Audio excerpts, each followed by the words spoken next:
నమస్తే. Cockroach Janata party కార్యకర్తలు, Gen Z youth, వాళ్ళకి మద్దతు ఇస్తున్న సపోర్టర్స్ అందరూ కలిసి ఢిల్లీలో ఒక పెద్ద మూమెంట్ని క్రియేట్ చేశారు. మొత్తానికి దాని ఎఫెక్ట్ హైదరాబాద్ మీద కూడా పడింది. నిన్న సోమాజిగూడ ప్రెస్ క్లబ్ మొత్తం దాదాపు ఒక 2000 మంది స్టూడెంట్స్తో నిండిపోయింది. సో అక్కడికి మనం కూడా వెళ్ళడం జరిగింది.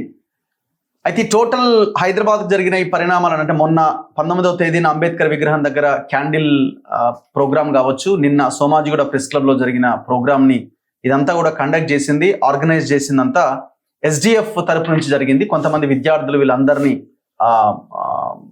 కలుపుకొని ఈ ప్రోగ్రామ్ చేయడం జరిగింది. సో దీనికి ప్రధానంగా ఆకునూరి మురళి గారు దీన్ని సమన్వయం చేశారు, టోటల్గా కోఆర్డినేట్ చేశారు, ఈ మీటింగ్ ఆర్గనైజ్ చేశారు. మాట్లాడదాం. నా ముందు సార్ ఉన్నారు. సార్ నమస్తే. నమస్తే. మీరేనా మొత్తానికి కర్త కర్మక్రియ? మొన్న 19వ తారీఖుకి నిన్న సోమాజిగూడ ప్రెస్ క్లబ్ లో జరిగిన నిన్నటి ప్రోగ్రామ్. Social democratic. ఎందుకు ఆ స్థాయిలో మీరు హైదరాబాద్ లో ఈ ప్రోగ్రామ్ చేయాలని అనుకున్నారు? అంటే జస్ట్ సపోర్టింగ్ ఏనా, లేకపోతే ఇది ఒక మూమెంట్ కింద తీసుకెళ్లాలని ఆలోచన? అంటే ఇప్పుడు మనము ఢిల్లీలో యూత్, విద్యార్థులు, వాంగ్చుక్ గారు వీళ్ళందరూ కూడా అంత సాక్రిఫైస్ చేస్తుంటే సరే మనం ఢిల్లీ పోవడం అంటే ఖర్చుతో కూడుకున్నటువంటి పని. సో కనీసము మనము మన రాష్ట్రంలో మనం చేయాలి కదా. సో ఒక సాలిడారిటీగా, సో ఒక సపోర్ట్గా, ఒక మద్దతుగా కనీసం ఎక్కడైనా మనము ఆర్గనైజ్ చేయకపోతే ఎట్లా? తప్పు కదా అది. సో ఇక్కడ పిల్లలందరూ కూడా ఢిల్లీ పోవడం కష్టం. సో అక్కడ చుట్టుపక్కల ఉన్నటువంటి రాష్ట్రాల వాళ్ళు పోయి ఉంటారు చాలా మంది, తక్కువ మంది మన దగ్గర పోయిన వాళ్ళు ఉన్నారు. ఈవెన్ నేను మన హైదరాబాద్ నుంచి పోయినటువంటి పిల్లల్ని కూడా చూశాను, నేను వాళ్ళతో టచ్ లో కూడా ఉన్నాను. ఓకే. సో కానీ బట్ అక్కడ లోకల్ ఎక్కువ ఉన్న వాళ్ళు, లోకల్ గా స్థానికంగా ఆ చుట్టుపక్కల రాష్ట్రాల వాళ్ళు ఎక్కువ పోయారు కదా. అందుకని మనం ఇక్కడ నుంచైనా మనం ఏదో ఒకటి చేయాలనే ఉద్దేశంతో 19th మేము క్యాండిల్ ర్యాలీ చేసాము, క్యాండిల్ లైట్ గ్యాదరింగ్ చేసాము. సో నిన్ననేమో ఇక్కడ మనకి ప్రెస్ క్లబ్ లో ఒక మీటింగ్ పెట్టాము. అంటే అనూహ్యంగా వచ్చారు. కానీ ఏంది అసలు అంతమంది వస్తారని మీరు ఊహించారా? ఊహించలేదు. మేము ఊహించితే అక్కడ ఎందుకు పెడతాం మీటింగ్? సో అది మామూలుగా 100-150 మంది పట్టేది. అది ఒక పబ్లిక్ మీటింగ్ లాగా సుమారుగా ఒక 1500 మంది నుంచి 2000 మంది వచ్చారు కదా. సో వచ్చారు, తర్వాత అంతా యూతే మొత్తం కూడా. సో బేసికల్లీ అంటే ఇది ఎట్లా చూడాలంటే మనం దీన్ని, ఇది మోడీ గారి 12 సంవత్సరాల పరిపాలనకు సంబంధించినటువంటి ఒక అసంతృప్తి యూత్ లో. అంటే యూత్ అంటే ఇక్కడ ఏమవుతుందంటే 2 రకాలుగా ఎఫెక్ట్ అవుతున్నారు యూత్. ఒకటేమో ఎడ్యుకేషన్ లో ఎఫెక్ట్ అవుతున్నారు. సో ఆ ఎడ్యుకేషన్ తర్వాత ఈ అన్ఎంప్లాయ్మెంట్, సో ఎంప్లాయ్మెంట్ పొందే ప్రక్రియలో అక్కడ ఎఫెక్ట్ అవుతున్నారు. సో ఈ ఇద్దరు కూడా ఈ 2 ప్రధానమైనటువంటి మనకి సెక్షన్స్ కాబట్టి ఇక్కడ ఎనర్జెటిక్ సెక్షన్స్. సో వాళ్ళ అసంతృప్తి అనేది డెఫినెట్ గా కూడా బయటకు వస్తుంది అది. సో వాళ్ళు ఎందుకంటే మాలాంటి మా లైఫ్ అయిపోయింది కానీ బట్ వాళ్ళకి లైఫ్ ఉంది. సో భవిష్యత్ అంతా ఉంది కదా. సో ఆ భవిష్యత్తుతో ఆడుకోవడం అనేది వాళ్ళు దాన్ని జీవించలేదు. కేవలం ఒక నీట్ ఎగ్జామ్ సంబంధించిన పోరాటంగానే చూస్తున్నారా? లేదు ఇది మీరు ఇంతకుముందు అన్నట్టు 12 ఏళ్ల కాలంలో ఫెయిల్యూర్స్ మీద జరుగుతున్న ఫైట్ కింద చూడాల్సిన అవసరం ఉందా? డెఫినెట్. యూత్ ఎట్లా ఆలోచిస్తున్నారు, పిల్లలు ఎట్లా ఆలోచిస్తున్నారు? ఆయన నరేంద్ర మోడీ ముఖ్యమంత్రిగా ఉన్నప్పుడు ప్రధానమంత్రి కాంటెస్టెంట్ గా, సో ఎట్లయితే అప్పుడు 2014 ఎలక్షన్స్ లో మనకి చూసాం, దేశం అంతా తిరిగానే 2-3 పెద్ద అబద్ధాలు ఆడాడు. ఒకటి, సంవత్సరానికి 2 కోట్ల ఉద్యోగాలు నేను సృష్టిస్తా అన్నాడు. తర్వాత ఇంకొకటి ఏమన్నాడు, ఆయన 15 లక్షల రూపాయలు ప్రతి అకౌంట్ లో, ప్రతి సిటిజన్ అకౌంట్ లో, అక్కడ స్విట్జర్లాండ్ లో అక్కడిక్కడ బ్లాక్ మనీ ఎంత పోయి ఉంది, 70 లక్షల కోట్లు. సో అవన్నీ కూడా తీసుకొచ్చి చేస్తా అని ఒక ప్రామిస్ చేశాడు. సో ఇంకొక ప్రామిస్ కూడా మనము చెప్పుకోవాల్సింది ఏంటంటే, ఈ డాలర్ రేట్ కూడా భయంకరంగా పడిపోతుంది. పాకిస్తాన్ డాలర్ రేట్ పడిపోదు, బంగ్లాదేశ్ పడిపోదు, నేపాల్ పడిపోదు, మన కింద పడిపోతుంది. సో అది కాంగ్రెస్ వాళ్ళ యొక్క చాలా దుర్మార్గ పాలని ఆయన వర్ణించాడు. సో ఇప్పుడు చూస్తుంటే ఇంకా దారుణంగా డాలర్ రేట్ పడిపోతుంది. అంటే అట్లాంటి ఒకరిని అబద్ధాలు ఆడి ముఖ్యంగా యూత్ కి ఎఫెక్ట్ అయ్యేది. ఈ 3 అంశాలు కూడా యూత్ కి బాగానే ఎఫెక్ట్ అవుతాయి. ఎందుకంటే ఫారెన్ లో చదువుకోవాలనుకునే పిల్లలకు కూడా ఈ డాలర్ రేట్ ఎఫెక్ట్ బాగా పడుతుంది అనమాట. సో ఆ రకంగా ఎంత ఎఫెక్ట్ 12 సంవత్సరాల నుంచి ఈ దుర్మార్గులు ఏమీ చేయటం లేదు ఈ 3 ఫ్రంట్లలో కూడా. సో ప్రధానంగా ఇప్పుడు చూడండి మీరు, కనీసము ఉద్యోగాలు లేవు. సో కనీసము మంచి ఉద్యోగం రావడానికి బాగా కష్టపడి చదువుకుంటే ఉద్యోగాలు వస్తాయి అనే ఒక కష్టపడే మనస్తత్వము చాలా మంది యూత్కుంటుంది. సో దాంట్లో భాగంగా ఎంబీబీఎస్ సీట్ల గురించి నీట్ రాస్తున్నారు కదా. అసలు ఫస్ట్ థింగ్ ఏంటంటే, ఈ మొత్తము భారతదేశానికి సంబంధించిన అన్ని మెడికల్ సీట్లకు సంబంధించి ఒక్క ఎగ్జామ్ పెట్టడం అనేంత మూర్ఖత్వ పడేషన్ ఇక వేరే లేదు. సెంట్రలైజ్ చేసి పడేసి అది చాలా అన్యాయం. అదే ఎందుకంటే మన దేశం టు బి ఫ్రాంక్ ఏంటంటే ఒక అవినీతివంతమైన దేశం మంది, మనది సొక్కం దేశం కాదు కదా. సో ఎవడైనా కానీ వాడు బ్యూరోక్రాట్ కానీ, వాడు గవర్నమెంట్ ఎంప్లాయీ కానీ, వాడు ఎవడైనా కానీ, ఈవెన్ ఎన్జిఓలు కూడా కానీ అవకాశం వచ్చేస్తే అవినీతి చేస్తారు మన వాళ్ళు. అలాంటిది ఇంత పెద్ద మాస్ థింగ్ ని సో మీరు ఒక 10 మంది చేతిలో పెడితే సో ఆ 10 మందిలో ఒక్కరు కరెక్ట్ అయినా కానీ అవుట్ కదా. వేరే ఏ కంట్రీలో అయినా ఇట్లాంటి సెంట్రలైజ్డ్ ఎగ్జామ్ ఉందా సార్? అంటే కంట్రీ ఫస్ట్ థింగ్ మీకు ఇట్లాంటి ఎంట్రన్స్ ఎగ్జామ్స్ ఉండవు అబ్బా. అమెరికాలో కానీ యూరోప్ లో కానీ ఇట్లా ఉండవు. ఒక చైనాలో ఉంది, మన దగ్గర ఉంది అంతే. సో ఇట్లా సెంట్రలైజ్డ్ ఎగ్జామ్స్ కానీ అసలు ఈ ఫస్ట్ థింగ్ ఏంటంటే మీ యొక్క ఇప్పుడు ఈవెన్ ఇప్పుడు హార్వర్డ్ లో సీట్ రావాలంటే ఎగ్జామ్ మనం రాయము. సో మన యొక్క బయోడేటా పంపిస్తాం ఆ బయోడేటాను బట్టి వాళ్ళు అక్కడ అడ్మిట్ చేసుకుంటారు. అంతేగాని ఒక ఎంట్రన్స్ పెట్టి, ఎందుకంటే ఎంట్రన్స్ అది బోగస్ అబ్బా టు బి ఫ్రాంక్. ఈవెన్ ఇప్పుడు మన ఐఏఎస్ ఐపీఎస్ ఏదో యూపీఎస్సీ పెడుతుంది కదా, అది కూడా బోగసే. అంటే బోగస్ ఎందుకు అంటున్నా అంటే నేను ఇప్పుడు నిజంగా కూడా ఒక ఐఏఎస్ ఆఫీసర్ చేయాల్సినటువంటి పనులకు సంబంధించిన కాంపిటెన్సీని మెజర్మెంట్ చేసే సిస్టమ్ లేదు. కొత్తగా క్వశ్చన్స్ ఆన్సర్స్ ఇచ్చి అందులో ఎవరికి ఎక్కువ మార్కులు వాళ్ళకి ఇవ్వడం అనేది కరెక్ట్ కాదు నా ఉద్దేశంలో. అట్లా ప్రతి ఒక్క ఎంట్రన్స్ టెస్ట్ కూడా అలాంటిదే నిజానికైతే. బట్ ఇప్పుడు ఏమైతుంది, ఇక్కడ ఎంబీబీఎస్ సీట్ల గురించి దగ్గర 1,35,000 సీట్ల గురించి ఒకటే ఎంట్రన్స్ పెట్టడం అనేది చాలా అది డేంజరస్ డెసిషన్. అది తప్పు డెసిషన్ తీసుకున్నారు. దానికి ఆ ఎగ్జామినేషన్ కండక్ట్ చేయడానికి నేషనల్ టెస్టింగ్ ఏజెన్సీ అని ఒక 5-6 సంవత్సరాల క్రితం అది ఒకటి పెట్టారన్నమాట. సో అంతకుముందు ఇంకొకరు కండక్ట్ చేశారు, అప్పుడు సరిగ్గా చేయలేదని చెప్పి ఆ ఫెయిల్యూర్స్ ఇవన్నీ ఉన్నాయి, అదంతా జరిగింది అయిపోయింది. కరెక్ట్. ఇప్పుడు ఇంతమంది ఒకే దగ్గర గ్యాదర్ అవ్వడానికి ఇప్పుడు జనరల్ ఫినామినా ఏముందంటే, జనరల్ ఒక ఆలోచన ఏముందంటే, ఇప్పుడున్న ఈ యూత్ అంతా ఇప్పుడు వస్తున్న వాళ్ళంతా కొంత రిలీజియన్ బేస్డ్, సో బీజేపీకి వీళ్ళు దగ్గరగా ఉంటారు. ఈ లైన్ ఎక్కువగా వినిపిస్తున్నారు మీరు చూస్తే. అంటే వీళ్ళు జై శ్రీరామ్ అనే లైన్ కి బాగా అట్రాక్ట్ అయిన యూత్ వీళ్ళంతా అనే ఒక లైన్ ఉండేది మొన్నటిదాకా. కరెక్ట్. సో ఇది కానీ ఈ ట్రెండ్ చూసింది ఇది చాలా డిఫరెంట్ ఉంది. అసలు ఏంది అది కంపారిజన్ అంటే ఇప్పుడు నిన్న మనము ప్రెస్ క్లబ్ లో కండక్ట్ చేసినప్పుడు కూడా వాళ్ళు ఏమన్నారంటే జై శ్రీరామ్ వేరు ఇది వేరు. అందుకనే నిన్న ప్రెస్ క్లబ్ లో కూడా జై శ్రీరామ్ అన్నారు. అంటే జై శ్రీరామ్ అంటే అర్థం ఏంటంటే మేము మా హిందూ మతాన్ని మేము రక్షించుకుంటాం, అది డిఫరెంట్ ఇష్యూ అది. కానీ మీ పరిపాలన దరిద్రంగా ఉంది సో అనేది చెప్తున్నారు వాళ్ళు, చాలా క్లియర్ గా చెప్తున్నారు వాళ్ళు కదా. సో ఈ హోల్ దీన్ని చూడాల్సింది ఏంటంటే మీరు ఎక్కువ కాలము మమ్మల్ని ఎక్కువ మందిని ఎక్కువసార్లు మీరు మోసం చేయలేరు అనే మెసేజ్ యూత్ పంపిస్తున్నారు. అది అక్కడ చాలా క్లియర్ గా మనకు కనబడుతుంది అనమాట. అంటే మీ దరిద్ర పరిపాలన చాలు ఇంకా అన్నట్టుగా. ఎందుకంటే అకౌంటబిలిటీ అంటారు, అంటే జవాబుదారీతనం అంటారు. సో ప్రతి ప్రభుత్వానికి, ప్రతి ప్రభుత్వ అధికారికి, ఎమ్మెల్యేకి, మంత్రులకి అందరికీ కూడా ఈ జవాబుదారీతనం అనేది ఉండడం అనేది డెమోక్రసీలో ఒక ప్రధాన అంశం. సో అలాంటి అకౌంటబిలిటీని, జవాబుదారీతనాన్ని వీళ్ళు జీరో చేస్తున్నారు. అంటే మేము ఏమని చేసుకుంటాం, సో ఎవ్వరు మమ్మల్ని ఏమని లేరు అనే ఒక లెక్కలేని తనాన్ని ప్రదర్శిస్తున్నది బీజేపీ మంత్రులు కానీ, బీజేపీలో ఉన్న ఈ అధికార యంత్రాంగం కానీ. సో అందుకని మీకు ఇంతమంది యూత్ అంతా మా వైపే అనే, కొత్త ఓటర్స్ అంతా మా వైపే అనే లైన్ అర్థమైపోయింది. నెక్స్ట్ ఎలక్షన్ లో తుక్కు ఓడతారు. నెక్స్ట్ ఎలక్షన్స్ లో తుక్కు ఓడిపోద్ది బీజేపీ పక్కా. ఎందుకంటే యూత్ మామూలుగా చూస్తుంటారు. ఒక్కసారి వాళ్ళకి మైండ్ లో పడింది అంటే అవుట్. అది మనం కూడా చూసాం మొన్న, మన బీఆర్ఎస్ కూడా అట్లాగే యూతే కదా దింపింది వాళ్ళని. సో ఇది డెఫినెట్ కనబడుతుంది. ఇప్పుడు మీకు నేపాల్లో చూసినా, శ్రీలంకలో చూసినా, బంగ్లాదేశ్ చూసినా ఎవరు దించారు గవర్నమెంట్ ని? యూతే కదా.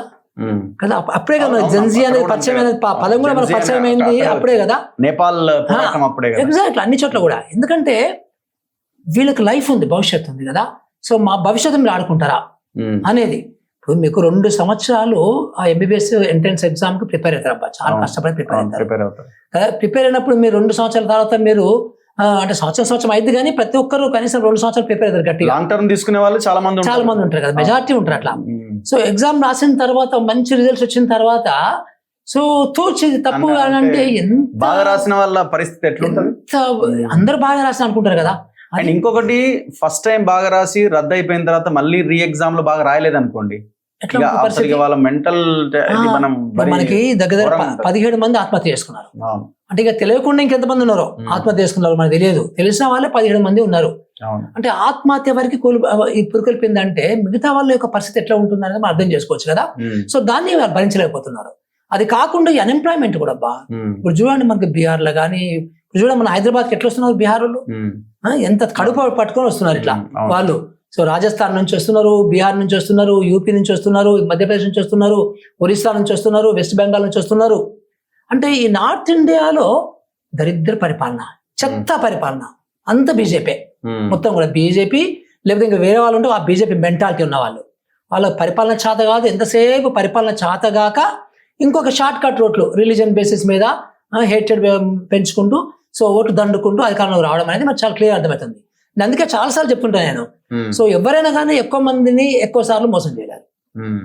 వాళ్ళ టైం వస్తుంది గ్యారంటీగా. ఇప్పుడు బీజేపీ టైం వచ్చింది.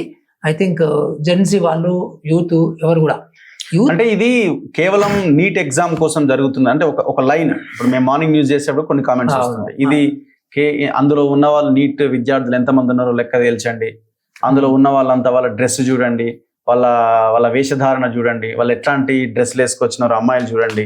సో ఒక అమ్మాయి అక్కడ ఏదో సిగరెట్ తాగుతున్నది అనే ఒక వీడియో ఏదో వైరల్ చేయడము. సో ఇట్లాంటివి బాగా ప్రాపగండా అనేది చాలా పెద్ద ఎత్తున జరుగుతున్నట్టు. వాళ్ళ డ్రెస్సింగ్ సెన్స్ అంటే వాళ్ళు కొంత ట్రెండీగా కనిపిస్తే అంతే సంగతి. ఇంకా సో అంటే వీళ్ళంతా ఎక్కడి నుంచి వచ్చారు? అదే ప్రొపగాండా చేసే ఈ బీజేపీ పెయిడ్ మనుషులు ఎవరైతే ఉన్నారో, పెయిడ్ బ్యాచెస్ ఏవైతే ఉన్నాయో వాళ్ళు చేస్తూనే ఉంటారు అబ్బా. వాళ్ళు చిన్న చిన్న తీసుకొని చేస్తూనే ఉంటారు. కానీ బట్ ఈసారి దాని యొక్క ఇది కనబడటం ఎక్కువ, మనకి యాక్చువల్ థింగ్ ఎక్కువ కనబడుతుంది. అదే అనుకుంటున్నాం, ఇందాక నువ్వు కూడా చెప్పావు, నేను కూడా చెప్పాను, ఏంటంటే ఇది నీట్ ఒకటే కాదు. ఇప్పుడు నిన్న చెప్పారు ఇంటర్మీడియట్ పాస్ అయ్యి డిగ్రీ చేస్తున్న పిల్లలు వచ్చారు అక్కడికి. ఎందుకంటే వాళ్ళ భవిష్యత్తు గురించి వాళ్ళు ఆలోచిస్తారు కదా. ఈ పిచ్చి ప్రభుత్వం, ఈ చెత్త ప్రభుత్వం ఉంటే మా లైఫ్ లో బర్బాద్ అయితే అని వాళ్ళకి అర్థమవుతుంది కదా క్లియర్ గా. అందుకనే వాళ్ళ డిగ్రీ చదువుతున్న పిల్లలు వచ్చారు అక్కడికి. అట్లాగే ఇంకొక పిల్లలు కొంతమంది ఎంపీ నుంచి ఒక అబ్బాయి వచ్చాడు పాపము, బ్యాక్ ప్యాకేజ్, అందరు బ్యాక్ ప్యాకేజ్ వచ్చారు ఇక్కడ నుంచో. వాడు ఒక పల్లి గింజలు నానబెట్టుకున్న పల్లి గింజలను పచ్చడి అంటే చూడండి, వాళ్ళు అది తినుకుంటూ అక్కడ కూర్చున్నారు అక్కడ. అంటే వాళ్ళు ఏదో ఒకటి తింటున్నారు, ఏదో ఒకటి తాగుతున్నారు. కానీ బట్ ఆ అబ్బాయి కూడా డిగ్రీ పాస్ అయినాడు, పీజీ చదువుతున్నాడు, ఏదో గ్రూప్స్ రాస్తున్నాడు, అలాంటి అబ్బాయి.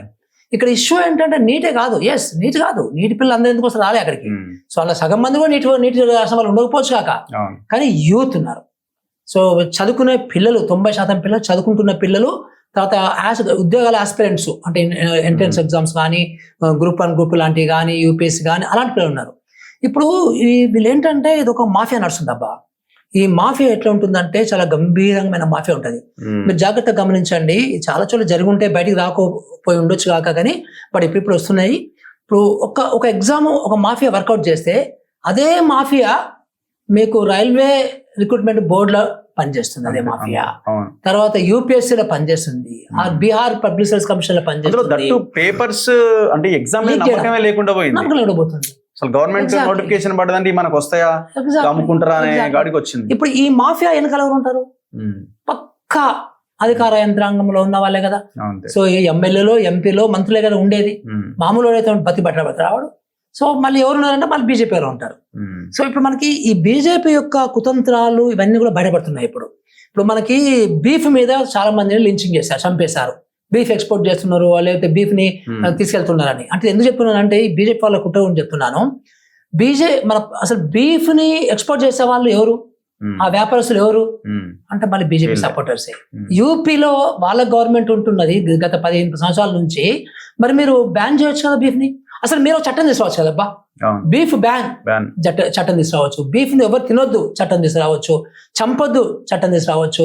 ఆవుని ఒక నేషనల్ జంతువు చేయండి, మనకి జాతీయ జంతువుని చేయండి, సో చట్టం తీసుకురావచ్చు. అంత మీ చేతిలో ఉంది. ముస్లిం పాపులేషన్ కానీ, ఇండియన్ పాపులేషన్ కానీ ఎక్కువ మందిని కంటున్నారు అని అంటే, సో ఇద్దరు కంటే ఎక్కువ కనొద్దు అని చెప్పి మీరు చట్టం తీసుకురండి. అన్ని మీ చేతులు ఉన్నాయి. ఇంకేదో టెంపుల్ మీకు కావాలని చట్టం తీసుకురండి, ఎవడొద్దు అన్నాడు. చట్టం కట్టుకోండి, టెంపుల్ కూడా కట్టుకోండి, నో ప్రాబ్లం.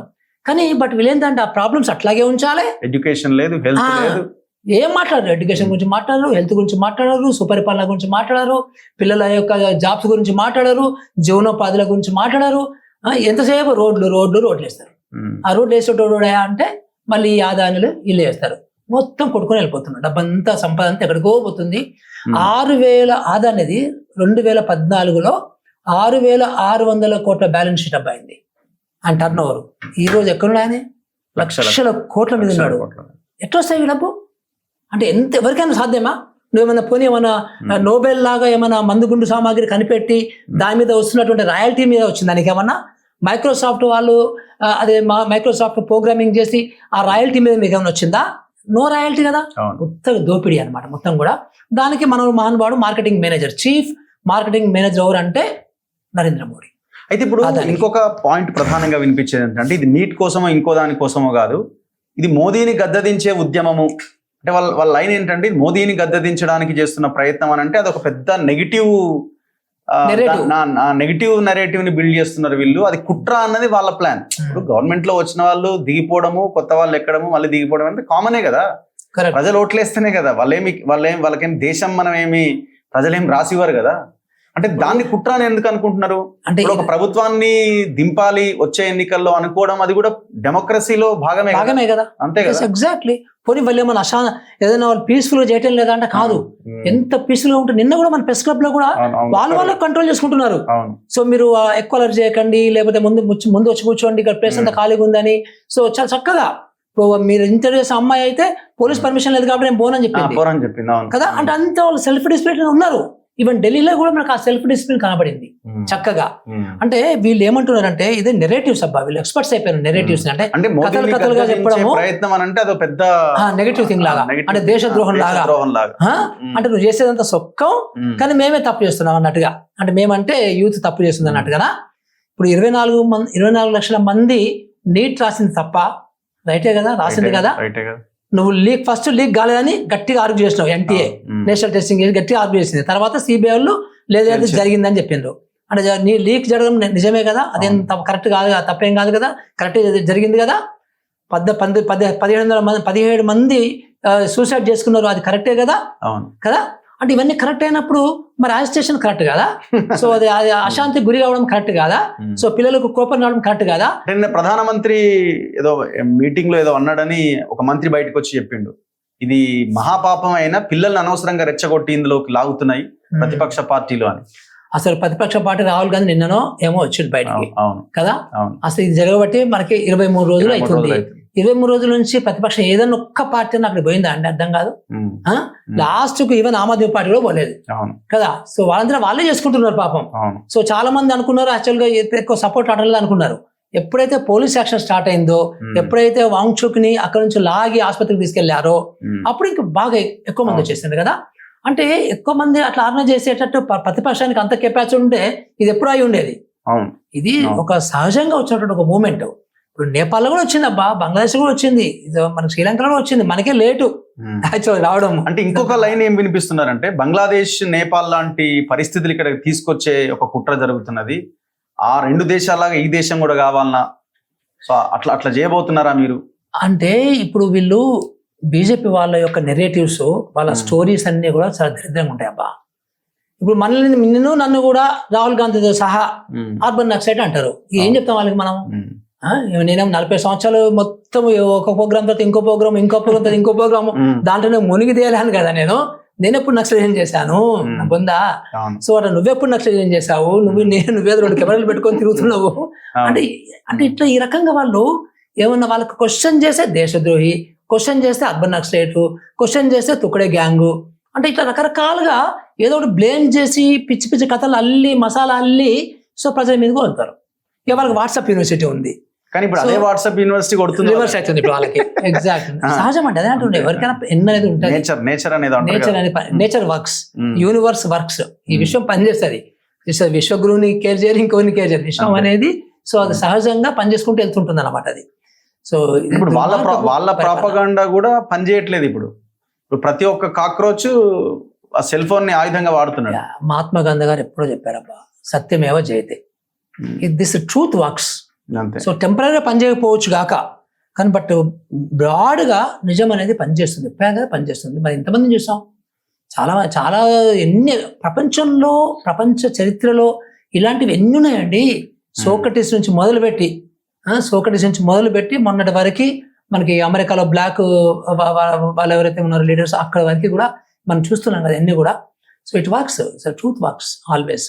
సో ఇది ఈ మూమెంట్ ఎక్కడి వరకు వెళ్తుందని మీరు అనుకుంటున్నారు? ఇప్పుడు మొన్న జరిగిన దాడిని మీరు ఎట్లా చూస్తున్నారా? అంటే ఒకవైపున వాళ్ళు చేస్తున్న ప్రచారం ఏంటంటే పోలీసుల మీదనే అటాక్ చేసిర్రు, పోలీసుల మీదనే దాడి చేసిర్రు అని ఒక లైన్ తీసుకొచ్చారు. మొన్న చాలా వీడియోస్ వచ్చినాయి, పొంకల వీడియోస్ వచ్చినాయి. నంబర్ 1 ఏంటంటే చాలా కర్కశంగా ప్రవర్తించారు. సో అందులో కొన్ని వీడియోస్ అర్ధరాత్రే లారీల్లో కొన్ని రాళ్ళు అవన్నీ అక్కడ డంప్ చేసిరు అన్నది కూడా కనబడుతున్నాయి కొన్ని. ఎగ్జాక్ట్లీ. ఇంకో దగ్గరనేమో ఒక వ్యాన్ ని డ్యామేజ్ చేసి పట్టుకొచ్చి అక్కడ పెట్టినారు. ఎందుకంటే వీళ్ళే డ్యామేజ్ చేసినట్టు క్రియేట్ చేసి వాళ్ళ మీద కేసులు పెట్టడానికి కదా. ఇంకోటి మీరు గమనించారా, సో మఫ్టీలో ఆర్ఎస్ఎస్ వర్కర్స్, బీజేపీ వర్కర్స్ లాఠీలు పట్టుకొని తిరుగుతున్నారు. సో వాళ్ళు పోలీసులు యాక్షన్ చేసుకుంటూ వాళ్ళు భయంకరంగా కొడుతున్నారు వీళ్ళందరినీ కూడా. అంటే పోలీసు వాళ్ళు అయితే కొంచెం సాఫ్ట్ గా ఉంటారేమో అనే ఉద్దేశంతో బీజేపీ సపోర్టర్స్ లాఠీలు పెట్టుకొని తిరిగినటువంటి సంఘటనలు మనం చూసాం. నంబర్ 1. నంబర్ 2, పోలీసు వాళ్ళు కూడా ఎంత కర్కశంగా ప్రవర్తించారంటే ఇప్పుడు ఇలాంటి లాఠీ ఎక్కడ చూడలే కదా. పిల్లలు గట్టిగా పిల్లలు ఉండి కొట్టుకోండి నన్ను ఏం కొట్టుకుంటారో అనేది ఒకటి ఇద్దరు కాదు జరిగింది. కొన్ని వందల మంది పిల్లలు ఆ రకంగా నిరసన ప్రదర్శించింది వాళ్ళు. ఈవెన్ అమ్మాయిలు కొట్టుకోండి ఎట్లా ఉంటాయని ముందుకు వచ్చింది వాళ్ళు కదా. తర్వాత పోలీసు వాళ్ళు కూడా బోట్లతో కొట్టడాలు, తర్వాత అమ్మాయిలని కలతించి పొడవడాలు, సో ప్రైవేట్ అంగాల మీద దాడి చేయడాలు ఇవన్నీ జరిగినాయి అక్కడ. భయంకరంగా జరిగింది. ఇంత భయంకరంగా అంటే ఒక్కొక్కసారి నాకు మన దేశానికి కోపం వస్తుంది అబ్బా. సో ఇంత కర్కశంగా ఉంటారు, ఇంత నారో మైండెడ్ గా ఉంటారు అనేది నాకు చాలా అది మింగులు పట్టడం లేదు అసలు. చాలా ఇంత ఎందుకు ఉండాలి అంటే ఎక్కడో లోపం ఉంది మన కల్చర్ లో కూడా అనిపిస్తుంది నాకు. ఇప్పుడు పోలీసు వాళ్ళు కూడా ఈ పోలీసు మన ఇప్పుడు తిట్టాలనిపిస్తుంది కానీ మనకి తిట్టకూడదు కానీ వాళ్ళని కూడా చేయమని చెప్పింది మళ్ళీ పైన ఆయనే కదా. కరెక్టే. నేనేమంటానంటే ఇప్పుడు ఇలాంటి అజిటేషన్స్ వస్తాయని తెలుసు. ఇప్పుడు ఐపీఎస్ ఆఫీసర్స్ ఉన్నారు. నేను ఇంటెలిజెన్స్ ఏం చేస్తుంది ఇప్పుడు ఏమన్నా అంటే 5-10 వేలకు మించి రారని అనుకున్నాము అని అంటే ఎట్లా? అదే అంటున్నాను. ఒకవేళ వస్తారు అనుకుందాం, మరి 142 కోట్ల దేశం, పెద్ద దేశం. సో మొబైల్ కూడా పెద్దగా వస్తాయి అనుకోవాలి. నంబర్ 1. నంబర్ 2, నిజంగా కూడా ఒక 10 లక్షల మంది వచ్చిన అనుకోండి, 10 లక్షల మంది వచ్చినప్పుడు ఏం చెయ్యాలి అనేది ఒక ప్లాన్ తయారు చేసి పెట్టుకోవాలి కదబ్బా. సో నువ్వు కావాలంటే ఒక కోట కట్టి ఎంబడే టెంపరీగా. సో నీ పార్లమెంట్ చుట్టూ కట్టుకుంటావా, నీ హైకోర్టు సుప్రీంకోర్టు చుట్టూ కట్టుకుంటావా, సో నీ యూపీఎస్సీ ఆఫీస్ చుట్టూ కట్టుకుంటా, వాట్ ఎవర్. సో అవసరం అనుకున్న టకటగా ఏదైనా ఒకటి ఉండాలి, ఒక సిస్టమ్ ఉండాలి కదా. అంతేగాని పిల్లల్ని ఫిజికల్ గా ఆపి నీకు ఆపడం చాతగాక సో బూట్లతో కొట్టడం, లాఠీ చేతి కొట్టడం ఏంది తమాషా ఇది? మన డెమోక్రసీ, మన పిల్లలు వీళ్ళంతా కూడా. సో గవర్నమెంట్ ఎట్లా ఉండాలి, మన పిల్లలు ఉండాలి. కానీ అంత పౌరుషం ఉంటే 17 ఏళ్ళ 18-20 ఏళ్ళ పిల్లలకి ఎంత ఆవేశం ఉంటుంది ఇంకా కదా. నువ్వు కంట్రోల్ గా ఉండాలి. నంబర్ 1. సో నీ తెలివేమైంది అంటూ నేను. సో నీ పోలీస్ తెలివేమైంది, నీ గవర్నమెంట్ తెలివేమైంది. సో పిల్లల్ని ఎట్లా ఆపాలనేది నువ్వు ఎప్పటికప్పుడు ఒక బ్లూ ప్రింట్ పెట్టుకోవాలి కదా నువ్వు. ఐ థింక్ నేను అనుకోవడం ఏంటంటే ఇది వైలెన్స్ దిశగా వెళ్తేనే ఎక్కడో దగ్గర ఫుల్ స్టాప్ పడుతుందని గవర్నమెంట్ ఆలోచన అయి ఉండొచ్చు. అంటే వైలెన్స్ ఎక్కువ జరిగితే ఎక్కడో దగ్గర మిగతా వాళ్ళు కూడా వెళ్ళడానికి భయపడే అవకాశాలు ఉంటాయి కదా, కొంతవరకు అవకాశాలు ఉంటాయి. వాళ్ళకు కూడా టైం దగ్గర పెట్టినట్టే. సో వైలెన్స్ ఎక్కువైతే కూడా ఐ థింక్ వాళ్ళు కూడా టైం దగ్గర పెట్టట్టే కదా. అంటే ఇదంతా కూడా డెఫినెట్ గా ఒక గత 12 సంవత్సరాల పరిపాలన మీద ఉన్నటువంటి భయంకరమైన అసంతృప్తి. సో వచ్చే ఎలక్షన్స్ లో కానీ ఇంకా ముందు కూడా ఇంకేమైనా జరగడానికి అవకాశం ఉంది పక్కా. సో మొత్తానికైతే ఈ ప్రభుత్వం కూలిపోవడం ఖాయము. సో జనాలకు అర్థమవుతుంది. సో ఏ రకంగా దేశ సంపదని దోచి ఒక 1% పాపులేషన్ కే పెడుతున్నారు. సో మా ఉద్యోగాల గురించి ఆలోచించడం లేదు, మా నాణ్యమైన విద్య గురించి ఆలోచించడం లేదు, మాకు సంబంధించినటువంటి యూనివర్సిటీ విద్య గురించి ఆలోచించడం లేదు, సో మా ఉద్యోగాల గురించి ఆలోచించడం లేదు అనేది వీళ్ళకి అర్థమైంది బాగా. సో కరప్షన్, భయంకరమైన కరప్షన్ ఉంది. సో ఈ కరప్షన్ వలన మాకు అవకాశాలు పోతున్నవి. సో ఇదంతా ఎవరికైనా అర్థమవుతుంది. మీడియా మీద కూడా అటాక్ చేస్తున్నారు. గోడి మీడియా అని పెద్ద ఎత్తున అసలు వాళ్ళ చుట్టూ తిరుగుతున్నారు, వాళ్ళ నుంచి కెమెరాలు వదిలేసి వెళ్ళిపోయేలాగా ఆందోళన చేస్తున్నారు. సో ఇది దేనికి సంకేతంగా చూస్తున్నారు ఈ దేశంలో? అసంతృప్తికి, తీవ్ర అసంతృప్తికి. ఇప్పుడు డెమోక్రసీలో ఇప్పుడు ఏ చైనానో గీనానో అంటే మనం అర్థం చేసుకోవచ్చు, వాళ్ళు ఏమైనా చేస్తారు. సో అది ఇంకొక నిరంకుశత పరిపాలన, అది వేరే. సో దాన్ని మనం కొద్దిగా పక్కన పెడదాం అది. బట్ ఇప్పుడు మన ప్రజాస్వామ్య దేశంలో అసంతృప్తికి ఆల్వేస్ నిరసన ద్వారా, సో కొన్ని కార్యక్రమాల ద్వారా ఇట్లా చెప్పడానికి వాళ్ళకి హక్కులు ఉన్నాయి డెఫినెట్ గా. అది ప్రభుత్వం గుర్తించాలి. అసలు ఫస్ట్ ఒకటి చెప్పండి నాకు, ఇంత పెద్ద ప్రధాని ఒక బుల్లి దేశానికి పోతాడు, ఒక మండలం దేశం, మన మండలం అంటాం కదా మనం, బ్లాక్. సో అలాంటి దేశానికి పోయి ఇది అవార్డు తీసుకుని వస్తాడు. ఎందుకు పోయినట్టు అక్కడికి అసలు నువ్వు? దానికి మనకి ఏమైనా అర్థం ఉందా? నువ్వు ఒక అండర్ సెక్రటరీని పంపించు అక్కడికి, అక్కడ యాక్చువల్లీ ఏమన్నా బిజినెస్ ఇష్యూస్ ఉంటే. కానీ నువ్వెందుకు పోవాలి అంటే నేను అట్లా తిరుక్కుంటూ ఇక్కడ మాత్రం పిల్లలతో కూర్చొని మాట్లాడడానికి నీకు ఇంతవరకు కనీసం రెస్పాండ్ అవ్వలే కదా. అదే అంటున్నాను. ఆయన ఏదో రెస్పాండ్ అయ్యింది, ఇంకొక మంత్రి వచ్చి బయట చెప్తున్నాడు, కానీ ఆయన మాత్రం ఎక్కడ మాట్లాడింది లేదు. లాస్ట్ కు మన హెల్త్ మినిస్టర్ వస్తాడండి, హెల్త్ మినిస్టర్ రావాలండి. సో ఎడ్యుకేషన్ మినిస్టర్ కదా చేయాల్సిన. అసలు రిజర్వేషన్ చేస్తే ఏమైందబ్బా?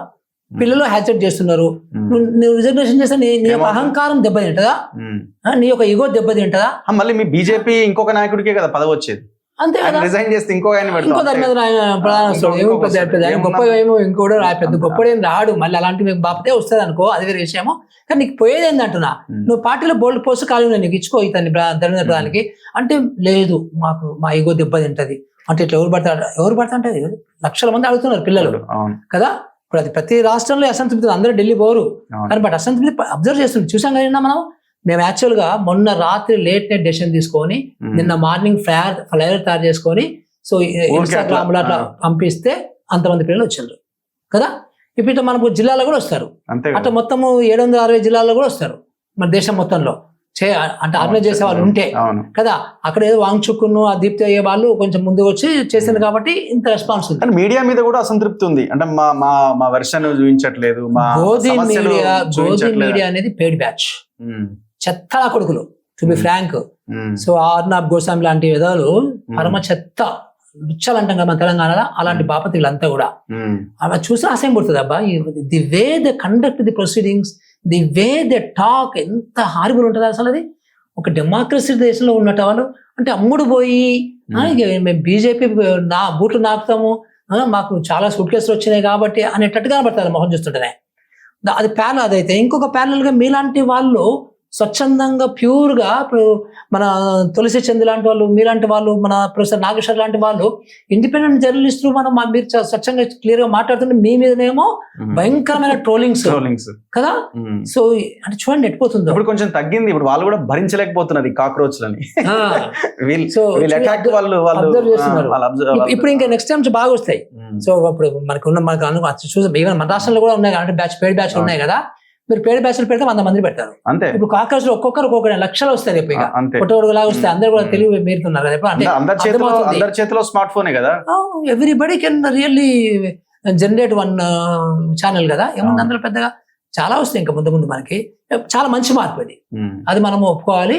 డెమోక్రసీ అంటే ప్రజాస్వామ్య పునాదులకి చాలా అవసరమైనటువంటి ప్రక్రియ ఇది. సో చాలా ఇంపార్టెంట్, మంచిగా జరిగింది. సో ఇందులో కొంతమంది పాపం తన్నులు తింటున్నారు, లాఠీ దెబ్బలు తింటున్నారు, చాలా వాళ్ళు కష్టాలు పడుతున్నారు. సో వాంగ్చూక్ కష్టం కూడా మనకి వేస్ట్ కాకుండా దాని ఎంత రిజల్ట్స్ వస్తాయి, మంచి రిజల్ట్స్ వస్తాయి. ఇది చైనా, పాకిస్తాన్ ఇట్లాంటి లైన్ ఇంకా ఇంకా ఇంకా ఇంకా వినబడుతున్నాయి. అబద్ధాలు కదా. సో ఇప్పుడు ఈ వాట్సాప్ యూనివర్సిటీ ద్వారా ఈ అబద్ధాలు, ఇప్పుడు ఇంతకుముందు అబద్ధాలు నమ్మిన వాళ్ళు కూడా ఇప్పుడు రియలైజ్ అవుతారని అనుకుంటున్నా డెఫినెట్ గా. కానీ మనకు కొంతమంది హౌస్ వైఫ్స్ ఉన్నారు అబ్బా, వాళ్ళకి ఎంతసేపు గిజన్లు ఆ బ్యాచ్లు ఉన్నాయి కదా పాపం, వాళ్ళ అమాయకులు చాలా, వాళ్ళకి ఏం తెలియదు ఎంత కూడా. సో ఇదంతా కూడా ఏంటంటే మన యొక్క మతము, మన యొక్క కులం అనేది మన ఇంటి వరకు మనం పరిమితం చేసుకోగలిగితే, సో పరిపాలన వేరు ఇది వేరు అనేది మనం చూడగలిగితే చాలా బాగుంటుంది. కానీ మన దేశంలో అన్ఫార్చునేట్లీ అది లేదు. కానీ బట్ ఇప్పుడు బయటకు వస్తుంది. ఇప్పుడు ఏం చేస్తారు వీళ్ళు, ఈ జెన్జీ బ్యాచ్ అందరూ కూడా వాళ్ళ మదర్స్ ని, వాళ్ళ సిస్టర్స్ ని, వాళ్ళ చిన్నాయనల్ని, వాళ్ళ తాతల్ని అందరినీ కన్విన్స్ చేసుకుంటారు ఇక మెల్లగా. మన తెలంగాణ అదే జరిగింది కదా. అప్పుడు 14లో ముందు ఉద్యమం అప్పుడు అదే జరిగింది, మొన్న కూడా 23 ఎలక్షన్స్ అదే జరిగింది. కాబట్టి సహజంగా అవుతుంది. This is the beauty of democracy.